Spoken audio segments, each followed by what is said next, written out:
नमस्कार, स्वागत है आपका हमारे चैनल में। मैं रानी गुप्ता आपके साथ। बड़ी खबर सामने आ रही है। आपको बता दें कि असम के सीएम हेमंता बिस्वा शर्मा ने राहुल गांधी को जहां कोर्ट में देखने की चुनौती दी थी, तो अब उन्होंने मानहानि केस दायर करने की बात भी कह दी है। यानी कि लगातार एक के बाद एक राहुल गांधी की मुश्किलें कम होने का नाम नहीं ले रही है। आपको बता दें कि अभी कुछ ही दिनों पहले मानहानि केस मामले में जब सूरत की सेशन कोर्ट ने राहुल गांधी को सजा सुनाई थी, तब राहुल गांधी को सदस्यता गंवानी पड़ी और यहां तक कि उनका जो सरकारी आवास मिला था उससे भी उन्हें हाथ धोना पड़ गया है। अब ऐसे में जहां असम के सीएम ने इस बात का ऐलान कर दिया है कि अब वो 14 अप्रैल के बाद राहुल गांधी पर मानहानि का मुकदमा दायर करेंगे, तो इससे जाहिर सी बात है कि एक बार फिर से कांग्रेस पार्टी में खलबली मचनी लाजमी है। आपको बता दें कि जहां हेमंता बिस्वा शर्मा ने अडानी वाले राहुल गांधी के ट्वीट को लेकर के मानहानि करने की बात कही थी और इसको लेकर के उन्होंने कांग्रेस पार्टी के साथ साथ सोनिया गांधी पर निशाना साधा था और राहुल गांधी पर निशाना साधा था अपने एक ट्वीट के जरिए। तो यहां पर सुप्रिया श्रीनेत बौखला गई थी और उन्होंने उनका पसंदीदा बिस्किट भिजवाने तक की बात कही थी। यानी कि एक सीएम को लेकर के इस तरीके से आपत्तिजनक शब्दों का इस्तेमाल कांग्रेस की एक प्रवक्ता के द्वारा किया गया था, जिसकी सभी ने शिकायत की थी और सभी ने आलोचना तक की थी और कहा था कि कैसे कोई प्रवक्ता किसी स्टेट के सीएम के लिए इन तरीके के शब्दों का इस्तेमाल कर सकता है। सुनिए आखिर हेमंता बिस्वा शर्मा ने क्या कहा। Whatever Rahul Gandhi has tweeted, it is a defamatory tweet. So once Prime Minister goes back from Assam, we'll respond that tweet, and definitely there will be a defamation case in Guwahati. But not now. I don't want to talk about politics because we want to celebrate Bihu. So after 14 April, that will be there. And I am still waiting for the invitation from Kejriwal. Because I want to demystify that how 12 lakhs employment is possible where sanctioned staff in Delhi government is only 1.5 lakhs. So I want to ask him that question. Because if Assam government has a sanctioned staff of 4 lakhs, how can I give appointment to 12 lakhs people? So that mystery I have to unravel. आपको बता दें कि असम के मुख्यमंत्री हेमंता बिस्वा शर्मा ने रविवार को ये कहा कि वो कांग्रेस नेता राहुल गांधी के खिलाफ अडानी समूह से जुड़े एक ट्वीट को लेकर मानहानि का मामला दायर करने वाले हैं। बता दें कि शर्मा ने गुवाहाटी में एक प्रेस कॉन्फ्रेंस करके ये कहा कि मानहानि का मामला 14 अप्रैल को प्रधानमंत्री नरेंद्र मोदी के गुवाहाटी दौरे के बाद दायर किया जाएगा। बता दें, दरअसल प्रधानमंत्री नरेंद्र मोदी कई कार्यक्रमों में शिरकत करने के लिए गुवाहाटी आने वाले हैं। इसी के साथ ही हेमंता बिस्वा शर्मा ने यह भी कहा कि राहुल गांधी ने जो कुछ भी ट्वीट किया है वो बेहद अपमानजनक है। प्रधानमंत्री के राज्य से रवाना होने के बाद हम इसका जवाब देंगे और वो भी लीगल तरीके से।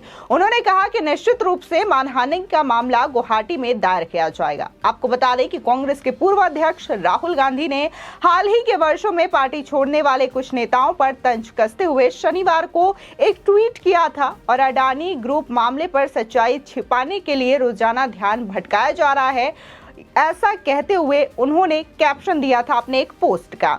दरअसल राहुल गांधी ने ट्विटर पर अडानी का हवाला देते हुए गुलाम नबी आजाद, ज्योतिरादित्य सिंधिया, किरण कुमार रेड्डी और अनिल के एंटनी के नाम लिखते हुए ये कहा था कि सच्चाई छुपाते हैं इसलिए रोज भटकाते हैं। सवाल वही है, अडानी की कंपनियों में 20,000 करोड़ रुपए की बेनामी रकम किसकी है। बता दें कि कांग्रेस छोड़ने के बाद गुलाम नबी आजाद ने अपनी एक अलग पार्टी बनाई है और जब से उनकी बुक की लॉन्चिंग हुई है, यानी कि गुलाम नबी आजाद ने जो अपनी आत्मकथा लिखी है, उसके बाद से कांग्रेस पार्टी को लेकर के, राहुल गांधी को लेकर के एक के बाद एक नए खुलासे हो रहे हैं। बाकी के नेताओं की बात करें तो वो बीजेपी में ही शामिल हो गए हैं। सिंधिया अब केंद्रीय मंत्री हैं और हेमंता बिस्वा शर्मा असम के सीएम हैं।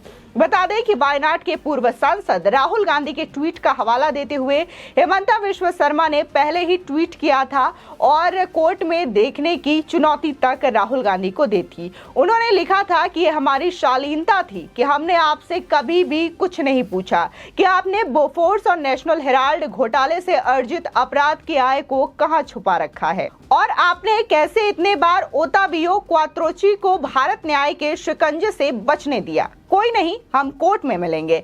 वहीं हेमंता के इस ट्वीट के बाद कांग्रेस नेता और प्रवक्ता सुप्रिया श्रीनेत काफी ज्यादा बौखलाई हुई नजर आई थी, जिसके बाद उन्होंने ट्वीट कर लिखा था, लुई बर्गर शर्मा खाली धमकियां क्यों दे रहे हैं? मुझे अपना पता भेजो, हम आपको आपकी पसंदीदा बिस्किट भेज देंगे। आपको बता दें, ये दरअसल उनके द्वारा तंज कसा गया था, जिसके बाद सोशल मीडिया पर काफी ज्यादा जो यूजर्स हैं उन्होंने एक बार फिर से सुप्रिया श्रीनेत की क्लास लगा दी और लोगों ने ये तक कह डाला कि कैसे वो एक सीएम को लेकर के इस तरीके का शब्दों का इस्तेमाल कर रही हैं। जब उनके नेता के खिलाफ कुछ बोला जाता है तो वो बौखला जाती हैं, भले ही वो सच्चाई ही बोली जाती है। कांग्रेस पार्टी का जो इतिहास रहा है, जब उन्हें गिनाया जाता है तो कांग्रेस के नेता इस तरीके से भड़क जाते हैं। आपको बता दें, दरअसल जिस तरीके से घोटाले हुए थे, बोफोर्स का घोटाला हो या नेशनल हेराल्ड का मामला हो, इसी पर तंज कसते हुए हेमंता विश्व शर्मा ने ट्वीट किया था, जिसके बाद सुप्रिया श्रीनेत का यह रिप्लाई आया था।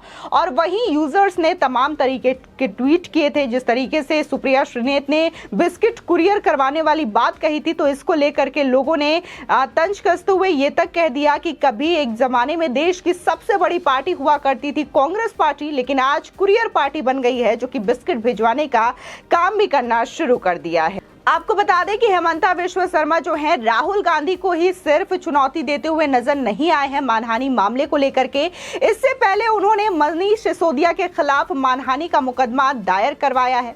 आपको बता दें, दरअसल मनीष सिसोदिया ने एक प्रेस कॉन्फ्रेंस किया था और उन्होंने आरोप लगाया था कि हेमंता विश्व शर्मा और उनकी पत्नी ने कोविड के टाइम पर पीपीई किट घोटाला किया था, जिसके बाद हेमंता विश्व शर्मा ने इन आरोपों को खारिज किया और सीधे तौर पर मनीष सिसोदिया पर 100 करोड़ के मानहानि का केस कर दिया। इसी के साथ ही जब अरविंद केजरीवाल बड़बोलेपन के कारण दिल्ली के विधानसभा में हेमंता विश्व शर्मा के खिलाफ झूठे आरोप लगाते हुए नजर आए और उसके बाद अरविंद केजरीवाल का असम दौरा था, तब उन्होंने सीधे तौर पर हिदायत देते हुए केजरीवाल को यह समझाया था कि अगर अरविंद केजरीवाल असम के दौरे पर आते हैं और मेरे खिलाफ कुछ भी अनाप शनाप बातें करते हैं, मेरे खिलाफ बिना किसी सबूत के भ्रष्टाचार के आरोप लगाते हैं, तब उन पर मैं मानहानि का केस दायर कर दूंगा। यानी कि हेमंता विश्व शर्मा अपने खिलाफ बिना सबूतों के कोई भी बात सुनना नहीं पसंद करते हैं। अगर आपके पास सबूत है और आप उन पर आरोप लगा रहे हैं तब तो ठीक है, लेकिन बेवजह उन पर आप आरोप लगा रहे हैं तो वो सीधे लीगल तरीके से इसका जवाब देना पसंद करते हैं। फिलहाल इस खबर को लेकर के आपकी क्या राय है, हमारे कमेंट सेक्शन में जरूर बताएं। आगे की और भी अपडेट के लिए चैनल को सब्सक्राइब करना ना भूलें।